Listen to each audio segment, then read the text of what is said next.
Hi மின்மினி பூச்சி. இன்றைக்கி நம்ம என்ன பார்க்க போகிறோன்னா பன்னீர் பட்டர் மசாலா தான் பார்க்க போகிறோம். அதுக்கு தக்காளி எடுத்துக்கலாம், அதுக்கப்புறம் இஞ்சி பூண்டு எடுத்துக்கலாம், கொஞ்சம் முந்திரி எடுத்துக்கலாம்.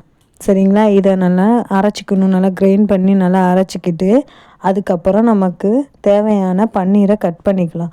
தேவையான பன்னீர் நம்ம செஞ்சோம் இல்லையா, அந்த பன்னீர் தான் அவ்வளோ சாஃப்டாக வந்துருந்துச்சு ஃப்ரெண்ட்ஸ்.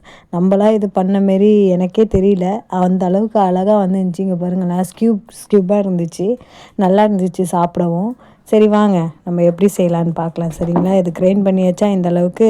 அதுக்கப்புறம் கீ இல்லைன்னா பட்டர் போட்டு நம்மளோட பன்னீரை எடுத்து ரோஸ்ட் பண்ணணும், நல்லா பண்ணணும். அப்போ தான் வந்து நமக்கு நல்லா டேஸ்ட்டாக கிடச்சிது. பார்த்திங்களா? செஃப்பால் தான் இதெல்லாம் பண்ண முடியும். நான் ஒரு செஃப்பு, நானே என்ன புகழ்ந்துக்கிறேன்னு நினச்சிக்காதீங்க. நம்மளே புகழ்ந்துக்க வேண்டியதான், வேறு யார் நம்மளை புகழ்வா சொல்லுங்கள். சரி வாங்க, கிராம்பு, ஏலக்காய், பட்டை இதெல்லாம் போட்டுட்டு அதுக்கப்புறம் வெங்காயம் போட்டு தாளிச்சிக்கணும். வெங்காயம் போட்ட பிறகு கேப்சிகம் போட்டிங்க, வேணுன்னா போட்டுக்கலாம், வேணான்னா போட வேணாம். அதுக்கப்புறம் பன்னீர் எடுத்து போட்டு நல்லா மூடி வச்சுருங்க கொஞ்சம் நேரம். அதுக்கப்புறம் எனக்கு இப்படி தான் கிடச்சிது பன்னீர். செம்ம டேஸ்ட்டாக இருந்துச்சு ஃப்ரெண்ட்ஸ்.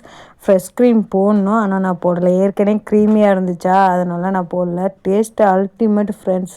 நான் செஞ்சேன் பன்னீர் பட்டர் மசாலா வேறு லெவல். நான் எப்படி செய்யணும் அடுத்த வீடியோவில் சொல்கிறேன். பாய் பாய் பாய்.